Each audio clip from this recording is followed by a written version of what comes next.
Como que eu vou explicar para o cliente que para trocar esse filtro eu vou precisar de uma semana? Meu nome é Thiago Quadros. Eu vim falar de um tópico hoje aqui no canal da Delxis, mais uma vez, mas eu vim falar de um assunto que todo mundo fala, todo mundo diz que é ruim, mas eu acho que muitas vezes não fica tão nítido o porquê isso acontece. Vim falar de débito técnico.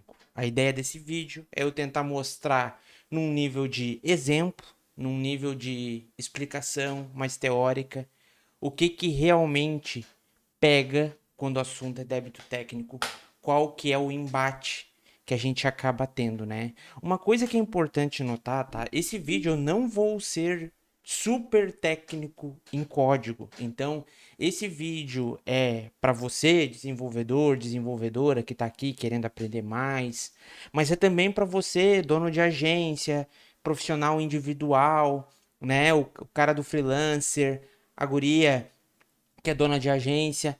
É para você que está gerenciando também, tá? Até porque o primeiro tópico que eu quero poder já bater aqui com vocês é que a gente tem essa questão de que muitas vezes o débito técnico ele pode ser causado por alguém que não necessariamente sabe que está causando um débito técnico. Então, vamos por partes. Deixa eu trazer aqui para nós a definição. Quando a gente fala débito técnico, né? O que eu estou querendo dizer com isso? A quem eu estou querendo agradar, né? A quem interessa a definição desse débito técnico. E aqui a primeira coisa que pega é: por definição, débito técnico é uma coisa que o cliente não necessariamente vê. Então, para o cliente, às vezes, para o gestor de projeto, para a gestora do projeto, para a dona da agência, é uma coisa simples. E é uma pessoa de background técnico, um programador, uma programadora, uma gestora ali de projeto, ali uma tech lead, né? Alguém vai ter esse background de entender o que está acontecendo. E entender o tamanho da desgraça que pode estar acontecendo. Quando a gente fala de débito técnico, a primeira coisa que é importante entender é uma dívida como qualquer outra, tá? E a ideia é sempre o seguinte: é pior de encarar e é pior ainda se ignorar. Por quê? Porque quando tu encara, tu tem que pagar o preço. Muitas vezes é refatoração, muitas vezes é um atraso, muitas vezes é uma sprint, é um momento em que tu vai estar mais corrigindo do que fazendo algo novo. E a gente tem um momento que quanto mais eu atraso, mais juros eu tenho, né? O que seriam os juros? Os juros no mundo do débito técnico a gente tem que enxergar, assim, eu diria que exclusivamente como tempo. Tudo passa a demandar mais tempo. Quanto maior é meu débito técnico, a ideia é que mais complexo e desnecessário se torne o tempo para fazer alterações às vezes menores, né? Então, esse débito técnico, de uma forma ou de outra, ele sempre é pago no fim de um projeto. Ele é pago com tempo, e daí tempo é dinheiro, então, para ti, né, que está gerindo uma equipe, é mais tempo que tu tem que contratar o dev, é atraso no projeto, é dev muitas vezes que tu vai. Ah, o meu dev saiu do projeto porque ele não gostou, ele achou uma proposta melhor e agora eu tenho que contratar o outro e o cara chega, ele olha a tua base de código e diz, cara, não preciso, eu tenho outra proposta, eu vou dar preferência. Então, tu paga esse débito técnico, né, com muito tempo. E esse tempo, quando o assunto é negócio, quando o assunto é business, né, é pessoas de roupa social aí formal, daí acaba entrando nesse mundo de que tempo é dinheiro. Então, a gente pega muito disso. Só que agora, quando a gente fala isso de como que o cliente vê, como que o desenvolvedor vê, tem a versão do cliente e aqui um outro ponto que é importante é o gestor ele precisa entender que ele tem que querer ver a parte que o desenvolvedor vê. Então, se a gente fosse listar aqui, tá? Quais que seriam as causas que causam esse débito técnico, né? O que faz um débito técnico acontecer?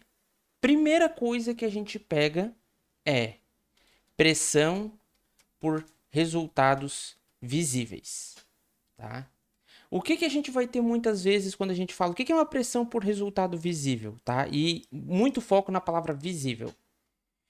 É muitas vezes tu tá numa sprint, tu tá numa situação em que tu tá trabalhando num projeto menor. Vamos imaginar que tu é um dev individual, ou tu tem um time mais enxuto, tu tem ali um, dois devs, tu é uma agência pequena, tá começando um negócio. Tu muitas vezes vai precisar de uma sprint que tu não vai necessariamente ter telas para mostrar para o cliente. Tu não vai ter necessariamente algo concreto para mostrar para o cliente. Tu pode ter algo que tu diz, olha, a gente fez autenticação, a gente fez rota de CRUD, só que a gente fez tudo lá na API. Eu posso te mostrar no Insônia, não posso te mostrar na tela. E o cliente, não gostei. Daí, muitas vezes, o que o gestor ele faz? Ele, em vez de educar o cliente dele, ele chega pro desenvolvedor e fala, cara, não tem como tu dar uma prioridade na tela. E aí, muitas vezes, a tela não tá com o design aprovado. Até o design, o UI, UX ia ser trabalhado durante o desenvolvimento do back-end, né? Durante o desenvolvimento de uma API. E daí, essa pressão, ela vai fazer o dev ter que bater marcha mentalmente. Não, agora eu preciso fazer front porque eu preciso fazer a pressão, né? Eu preciso fazer a coisa entregar. Uma outra coisa que pega, tá? E muito gestor acha isso complicado de dedicar tempo. E se fala muito bonito, né? No LinkedIn, no Reddit, né? No Twitter, agora X, né? Se fala muito bonito, não, porque é documentação, porque os testes automatizados. Mas daí chega na hora de dedicar tempo, volta pro primeiro ponto. Não é resultado visível. Então, não entende muitas vezes, olha, cliente, estamos te entregando a documentação do teu sistema. No futuro, outras pessoas vão conseguir trabalhar, vai ser um processo mais fácil. Não, porque isso não é tela, isso não é botão para o cliente clicar, né? A gente acaba tratando o cliente como criança. Se o cliente não tiver um joguinho para ficar na tela lá apertando, o cliente vai chorar, né? Então a gente tem isso. Primeiro ponto, né? Pressão por resultado visível. Segundo, falta de documentação, falta de boas práticas, né? Aqui a gente pode até mudar, né? Falta de documentação e de testes, né? A gente deixa de ter uma garantia de que tudo que a gente fez está funcionando. De toda vida que eu faço algo novo, eu preciso voltar e testar tudo, né? E daí acontece aquela clássica. Pô, meu, agora tu subiu lá o cadastro de cliente e agora o carrinho de compra parou de funcionar. E daí tu vai ver porque tu não tinha teste, tu não tinha cobertura, tu tem que gastar tempo porque tu não quis gastar tempo fazendo testes de documentação. Tu achou que era superior acima disso. Ou confiou que todos os programadores e programadoras têm um cérebro de colmeia, né? Todos se comunicam por telepatia.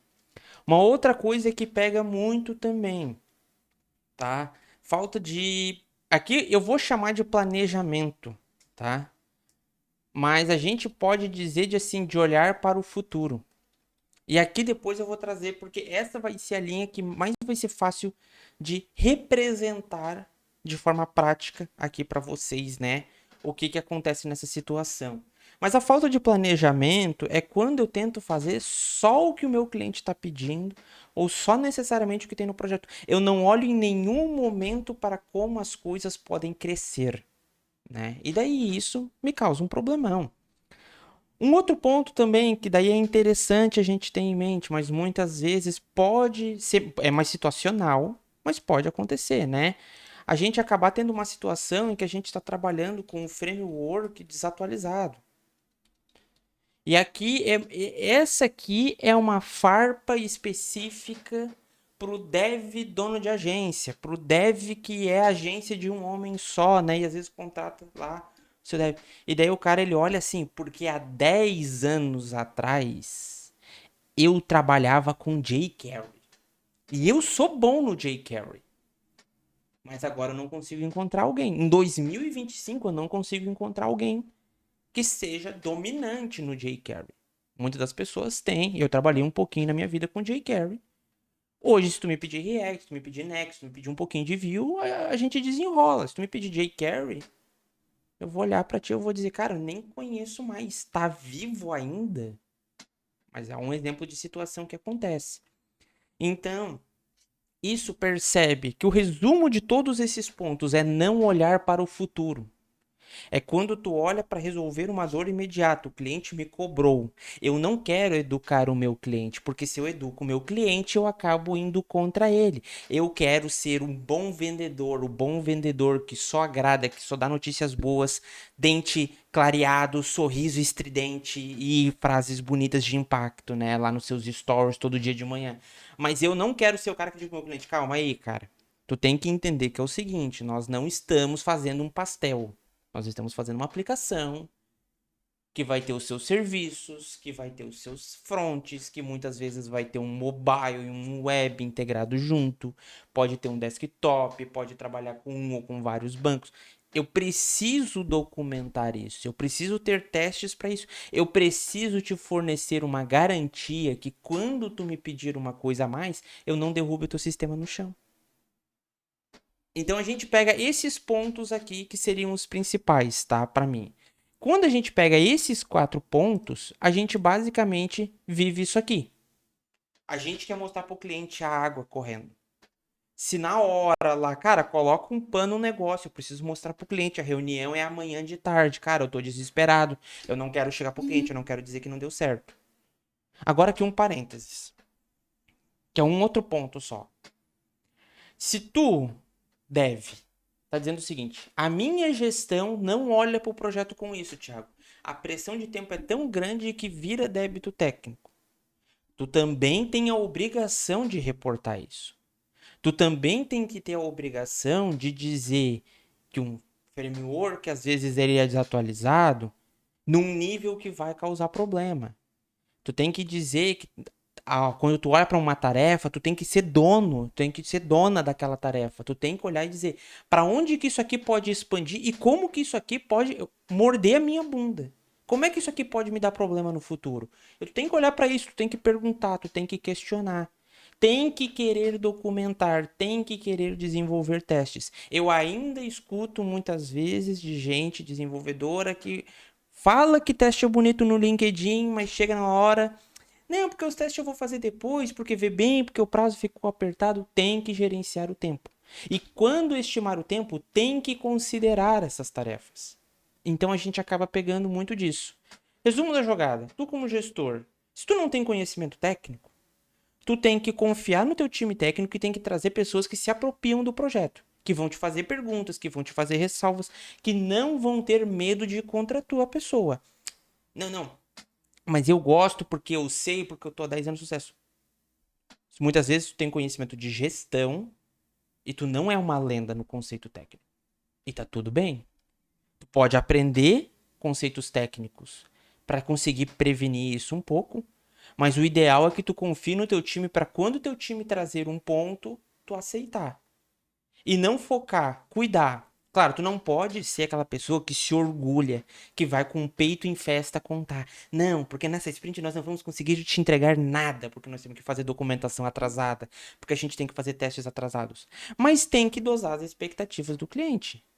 Talvez não promete todas as funcionalidades nas primeiras sprints. Talvez diz o seguinte: nós vamos fazer um login bem feito, nós vamos fazer um dashboard bem feito e nós vamos ir indo com calma porque nós vamos avançar igual a tartaruga, devagar e sempre. Devagar e sempre. Nós não vamos ter problema no futuro, tá? Agora o seguinte, a gente fala isso, a gente dá o contexto, beleza. Mas como que eu provo para ti na prática o que um débito técnico ele pode implicar, tá? Então assim, eu vou tentar trazer aqui o que seria para nós uma situação mais comum, tá? Claro, a ideia é que ela vai crescer conforme, tá? E eu vou fazer da seguinte forma, tá? Para todo mundo aqui ficar na mesma página. Eu vou trazer do ponto de vista do banco de dados, tá? Então eu abri uma SQL Workbench, que é a ferramenta mais visual que eu consegui lembrar, na qual eu iria conseguir trazer para ti uma visão prática. Então nós vamos pegar o seguinte, nós vamos começar criando uma tabela, porque no banco de dados tudo é tabela. E nessa tabela nós vamos ter um nome que vai ser aqui usuários. Eu vou fazer bem em português para ficar bem visível, tá? E daí o nosso usuário aqui, a gente vai colocar nele que seja um ID. Eu não vou ficar dando muita atenção para os campos aqui, né? Mas vamos só renomear assim. Vamos fazer aqui, vai ter o ID, né? Daí vai ter o nome, né? Daí vai ter o e-mail, daí tu vai ter a senha, e a gente vai ter isso aqui, né? Todos os usuários cadastrados podem serem logados. Daí agora vamos fazer a coisa escalar. Porque tu pensa o seguinte, pô, Thiago, nome, e-mail, senha, tá show de bola.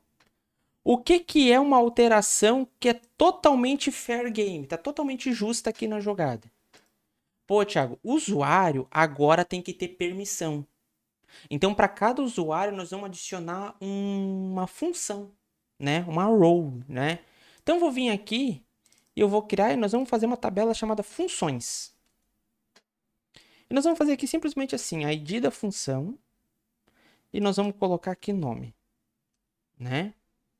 E nós vamos dizer o seguinte, nós vamos criar uma relação aqui em que cada função, aqui, deixa eu só trocar, aqui é, cada usuário vai ter uma função e uma função pode pertencer a vários usuários, né? Eu tenho vários usuários alocados nessa função. Isso aqui é uma alteração que é jogo justo, tá? Por quê? Porque tu implementou uma nova funcionalidade que se complementa com o que a gente já tem, mas não altera o que a gente já tem. Agora eu vou dar um exemplo muito de novo. Eu estou mutilando formigas com bazuca aqui. Tá? Eu estou pegando pesado. Agora o que que pega? Nós vamos fazer um exemplo bem mínimo, mas para mostrar um impacto que já aconteceria. Vamos supor que a gente diga o seguinte agora. Thiago, eu quero fazer igual no GitHub. Eu quero poder ter vários e-mails cadastrados. E eu quero que o cara ele possa logar com qualquer e-mail que ele tenha marcado como principal. Agora tu adicionou um problema.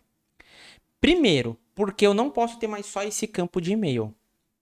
Eu vou ter que vir aqui e eu vou ter que basicamente fazer assim, ó, e-mails. E vamos adicionar aqui o ID do e-mail.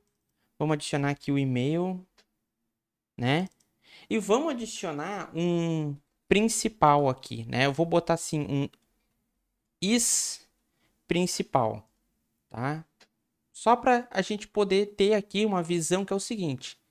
Eu vou ter todos esses caras aqui e eu basicamente vou poder conferir qual que é o e-mail que eu quero ali na jogada, né? Cadê aqui o booleano para mim aqui? Só pra gente colocar e ficar bonitinho. Tá aqui, deixa... Ah, esse scroll do meu mouse aqui tá me aloprando. Vamos aqui de... Aqui, boolean. Tá, beleza, jogou pra tinyInt, perfeito. O que que acontece agora? Eu tenho esse cara aqui e eu vou ter um verdadeiro ou falso para saber se o e-mail é principal. As validações que tu faz aqui, elas não são o problema, tá?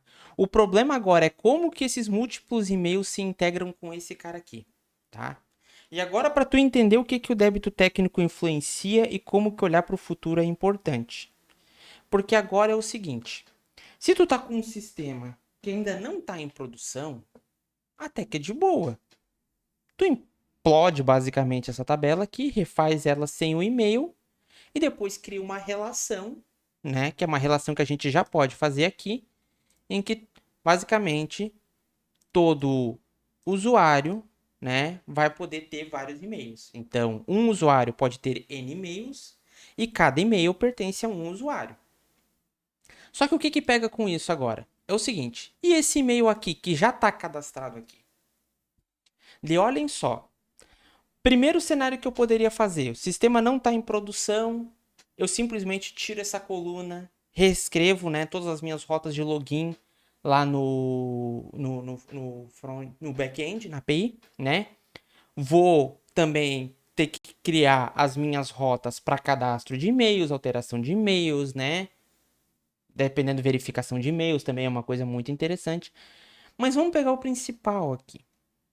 Vamos pegar que esse cara aqui, ele vai ser o seguinte agora. Ele vai estar representando todos. No cenário em que eu estou só criando essas rotas aqui e tirando esse campo porque não está em produção, tá de boa, o impacto é mínimo. O débito técnico ele cobra o seu preço mais caro quando está em produção. Porque agora vamos imaginar que eu tenho 5.000 usuários e todos eles têm o seu e-mail.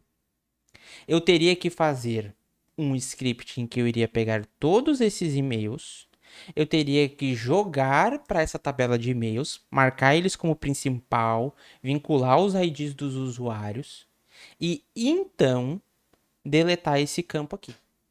E daí, claro, antes disso eu já tenho que ter mudado as minhas rotas para fazer o login, considerando essa nova tabela.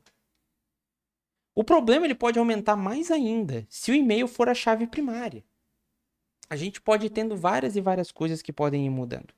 Porque se o e-mail é a chave primária e eu posso escolher qual que é o e-mail que é principal, em teoria eu posso mudar qual que é o e-mail que faz o login. A relação da chave primária aqui deixa de ser interessante para mim, basicamente, né? Sendo o e-mail, né? Então, muitas vezes é melhor eu ter um ID, eu garantir que o e-mail seja único, mas não focar em ele ser uma chave primária. Só que aqui é muito importante. Pô, Thiago, tudo isso é um depende. Sim. O meu ponto aqui é que não existe bala de prata. Eu não tô dizendo para ti como que tu tem que agir nos teus projetos. Eu não tô dizendo que tu tem que pedir pro teu desenvolvedor fazer toda a vida uma tabela com e-mail para cadastrar vários e-mails. O que eu tô te dizendo é que tu tem que olhar pro futuro como pessoa que está gerenciando um projeto e também tu como dev não é isento dessa responsabilidade e tem que se fazer essa pergunta. Eu vou ter só um e-mail? Eu vou ter um e-mail só por usuário? O e-mail pode se repetir? Eu posso ter quantos e-mails primários? Eu posso fazer login a partir de qualquer e-mail cadastrado ou eu posso fazer login apenas a partir de um e-mail? Para recuperar a senha, eu posso recuperar a senha a partir de qualquer e-mail ou posso recuperar a senha a partir só do e-mail principal? Existem perguntas que precisam ser feitas. E daí essas perguntas, elas basicamente vão determinar o quanto que tu vai ir te colocando numa situação de débito técnico e o quanto que isso vai acumular. E isso pode ir indo, e indo, e indo, e conforme a coisa for aumentando, vai ficando pior e pior essas interações. Então, qual que seria a pior solução aqui, tá? Eu fazer o seguinte, eu vou deixar esse campo de e-mail aqui, quietinho, né, na tabela de usuários. E toda vida que eu trocar aqui qual que é o principal, eu vou simplesmente vir e vou atualizar essa tabela. Eu vou jogar aqui. Nesse cenário, tu não tá encarando o problema de frente, que é centralizar a tua lógica e os teus dados num único lugar, baseado nas entidades que eles representam no teu sistema. Tu tá aqui literalmente empurrando com a barriga. Mais pra frente, tu pode ter vários problemas quando surgirem outras coisas, né? Surgir tabela de log, surgir questão de e-mails enviados, né? E coisas do tipo. Então, acaba adicionando camadas e camadas.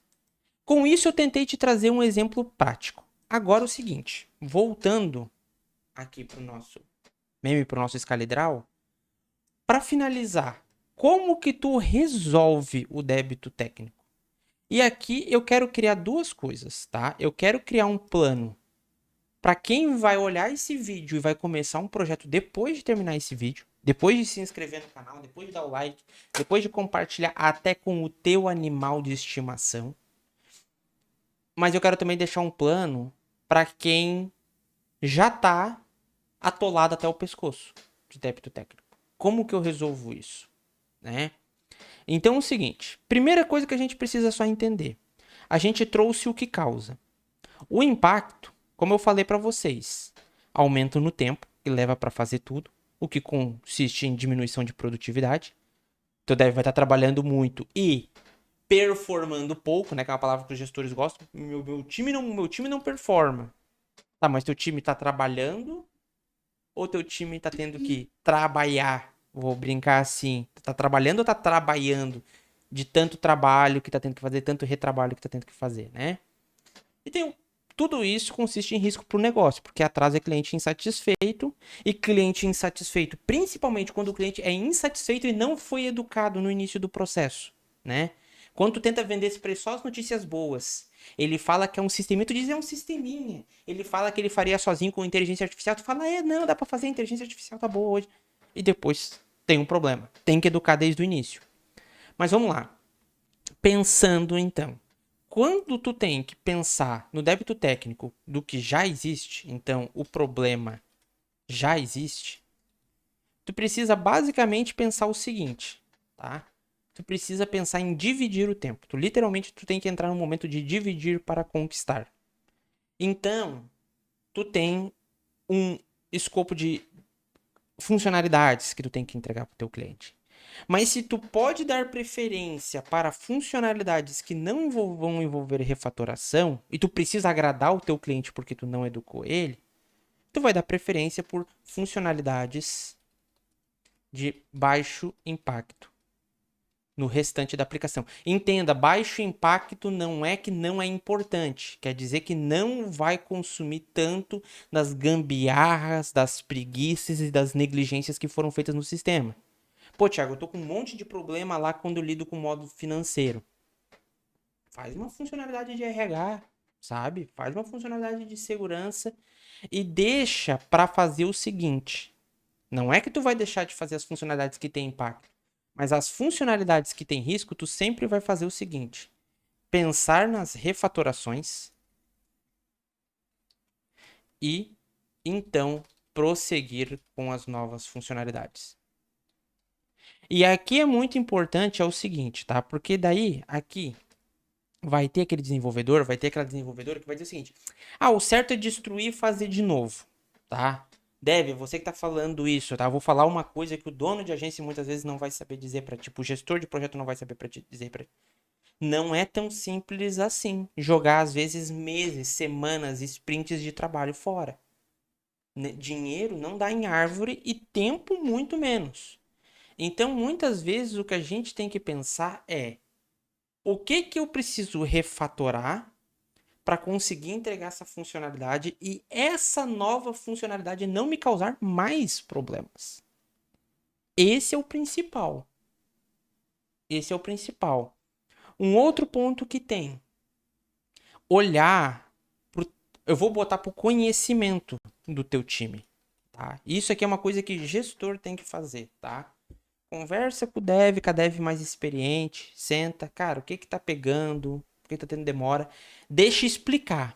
Deixa trazer todas as informações para mesa. E tu vai basicamente fazer o seguinte: tu vai pegar o teu time e tu vai educar ele. Pessoal, isso aqui é uma prática ruim, nós vamos parar de fazer. A gente está com essa situação que a gente vai ter essa refatoração. Baseado nisso, a gente aprendeu que a gente vai fazer assim a partir de agora, tá? Então é checar o conhecimento do time e documentar, tá? Documentar. Não é menos stories, é menos frase motivacional e é mais papel. É mais documentar, é mais registrar, né? Outra coisa aqui que pega também é sempre deixar o seguinte: como que eu evito no futuro, né? E daí o evitar no futuro, de novo, se não tem uma cultura de testes, aplica testes. Se tu não tem uma cultura de ter documentação de API, documentação de front, documentação de design, documentação para os devs. Para os devs saberem trabalhar, tá? E garantir que está usando tecnologias atualizadas, garantir que não é um problema técnico, né? Isso para mim é quando o problema já existe, tá? Em que tu não pode simplesmente parar tudo e refazer tudo. O dev que fala que eu vou simplesmente destrói tudo, vamos fazer do zero. Tá? Muitas vezes tu tá delirando nesse momento, não é viável. Agora vamos pensar o seguinte: o problema não existe. O que que tu, gestor, e o que que tu deve fazem para evitar, tá? Primeira coisa, tá? Entregas maduras, adultas. O que que eu quero dizer com isso? Vai fazer a entrega e vai trazer a situação. Deixa só que o problema não existe. E vai trazer a situação pro teu cliente. Vai trazer os pontos que tá pensando, vai trazer as preocupações, vai trazer os questionamentos, que essa é uma outra coisa. Envolver o cliente de verdade. Tá? Quando eu falo envolver o cliente, é educar ele. É ele entender o porquê que tem que fazer teste. É ele entender por que que existe documentação. É ele entender o porquê que as coisas não começam muitas vezes pela tela. E fazer as perguntas, deixar o cliente responder as perguntas. Deixar o teu time, se teu time estiver confortável, muitas vezes interagir com o cliente, sentar e conversar, né? E se não, tu como gestor, conversar. Mas entender que é o principal. Quando a gente fala em envolver o cliente, não é assim, nossa, eu vou simplesmente fazer só notícias boas para o meu cliente. Não, eu vou compartilhar com ele o desafio técnico. Eu vou compartilhar com ele qual que é o nosso approach.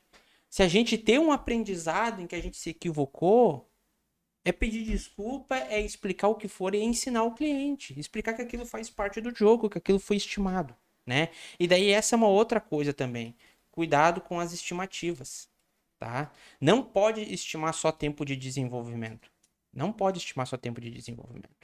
Tu tem que estimar que tu vai fazer teste, tu tem que estimar que tu vai fazer documentação, tu tem que, muitas vezes, dependendo da aplicação, documentar e estimar tempo que tu vai fazer teste de regressão, que tu vai fazer teste de estresse, tem mais coisas envolvidas.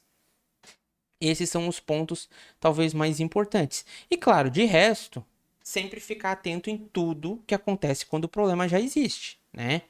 Então, foca no impacto, foca em pensar ali quando precisar refatorar o porquê que tu tá refatorando, compartilhar o aprendizado com o time, né? E sempre garantir que o teu time sabe o que precisa saber, né?